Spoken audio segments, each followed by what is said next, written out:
Hi there, and thank you very much for joining us in this Legacy Wealth Webchat. My name is Jen, the head of marketing, and rejoining us after the absence of a few weeks is someone we call a CEO, a Chief Enthusiasm Officer. She's a trainer, she's a coach, a hypnotherapist, and also she's just joined the podcast world. So welcome back, Mary Barrett. Mary, how's it going?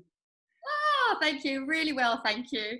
Thank you. I've been very busy in our time since I spoke to you last. And yes, I've launched a new podcast, A Cup of Tea with Mary B.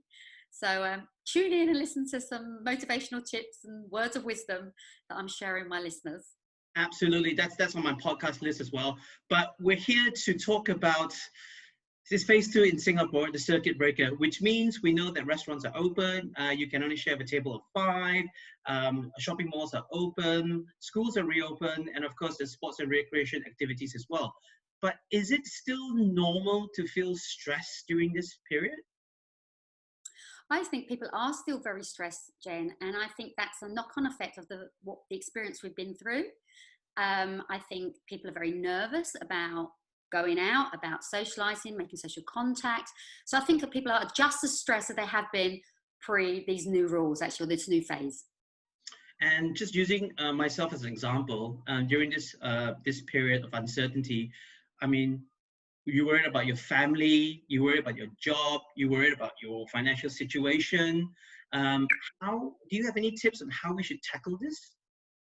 Yeah, a lot of people are very worried. And, you know, the quote I love the most about worry is like paying interest on a loan that you've never taken. That's lovely. That makes a lot of sense, yeah. It makes a lot of sense because we're actually forecasting how we think things might turn out rather than the reality of where we are in the now. You know, we as humans, we have human needs, and we have a human need for certainty. We need to know how things are going to play out, routine, understand that things are the same. We need that. But what's really interesting, we also have a human need for uncertainty, where we need a bit of variety, a bit of risk, a bit of adrenaline rush, because that keeps us alive. So I think at the moment, people have gone maybe too far into the uncertainty and they're feeling very uncomfortable. But actually, if you think about certainty on one end of a continuum and uncertainty on the other end of the continuum, the more as humans we can embrace and feel comfortable with uncertainty, the easier life is, because we can't foretell the future. We only have the now. So it's best to accept it and just deal with what you can in front of you. Absolutely. Deal with what you can influence. You know, Stephen Covey talks about our circle of influence. Yep. Work on the things you can control. And one of the things you can control is your mindset.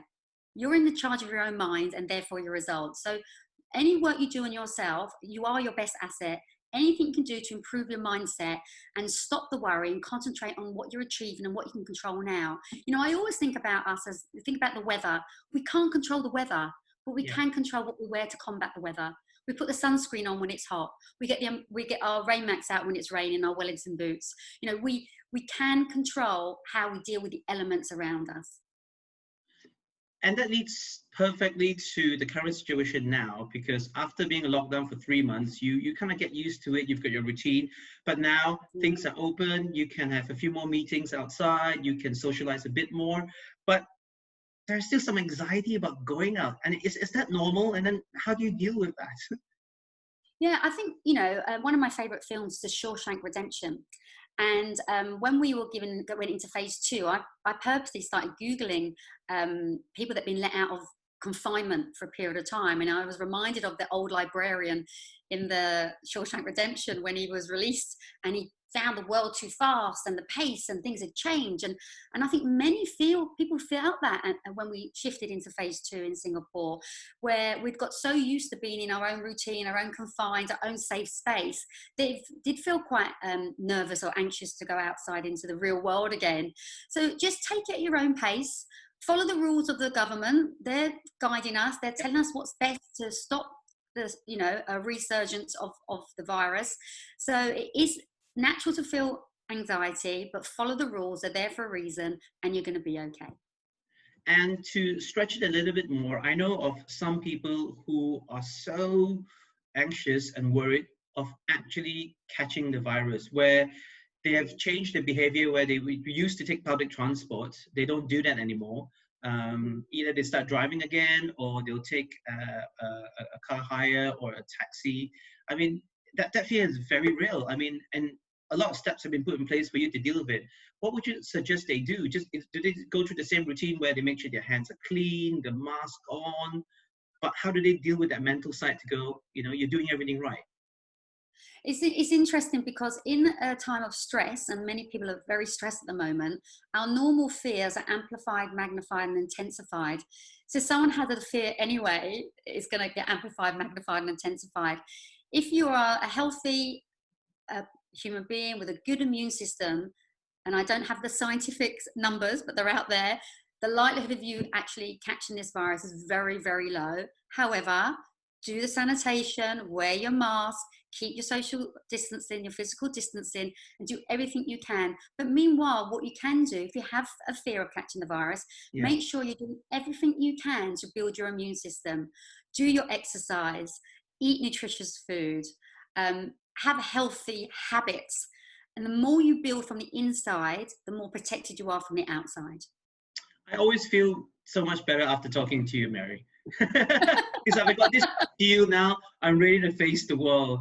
Now, so let's just quickly recap before we say goodbye. So we talk about it's normal to feel stressed during this period. People are worried about the jobs, family, and financial situation. Let's recap your 3 top tips on how to deal with them. Okay, so what I want you to do at this stage is I want you all to imagine that you're like out on a yacht on a sailing ship, and you're busy sailing from one destination to another. And then the winds, for some reason, the winds go. You have no wind in your sails. Okay. Now, you could sit there and worry about the winds coming back, but you know the winds are going to come back. So rather than use that energy to sit and worry about those winds coming back, because they will return, use that time to, polish the brass, clean the decks, get yourself shipshape. Because when the winds come, it means that you'll be sharper, faster to do that. And so some of the tips I would say around that, apart from the obvious physical, sleep, eat, exercise, I'd like people to start doing some exercises. And I'm going to give you a pick list so you can choose which one you want that would suit you. Because what we focus on is what we find. Michael Jordan said, "Why would I worry about a shot that I haven't taken yet?" Yeah. So let's think about what we're focused on. So let's focus on what we want to happen rather than what we don't want to happen. So one of the tools I'm going to share with you that you may want to invite you to try on a daily basis is the 4 W's, what went well and why. So every day I want you to find 5 different things that you perceive in your world that went well and why. And because what you're doing is refocusing your brain to look for and find the good things that are happening to you. That's one option. Another option I'd like to share with you is start making a gratitude journal. Keep a gratitude journal. When you're grateful, it's very hard to be worried. When you're grateful, it's very hard to be fearful. When you're grateful, it's very hard to be angry. So start writing down, again, a minimum of 5 things that you're grateful for. Even if it's, I got up today and I managed to make myself a cup of tea. Whatever it is, just 5 things that you're grateful for. Yeah. And then the last thing, which is a tool that I use as well, is I'm going to ask you, if you wake up and you're really stressed and you're really worried about the day and what's happening to you, I'm going to invite you to start writing some blurb pages. And your blurb pages are really anything that's hanging over in your mind, just get it out on a piece of paper, not to reread, not to share with anyone, not in your best journal. Just blurb it out. So anything that's hanging over, any problems, any issues that you feel that you've got at the moment, start journaling on a daily basis and blurb it out. And I can guarantee at the end of the 3 pages you need to do, you will feel better. Mary, that's amazing. Thank you so much. Like always, I will remember those 3 top tips for sure. And thank you so much for watching this Legacy Wealth Web Chat. If you got any questions for us, you can find us on LinkedIn or just log on to our website at legacywealth.sg. And don't worry, I'll send you links how you can contact Mary as well. Mary, thank you so much. Take care. Pleasure. Bye-bye. Bye.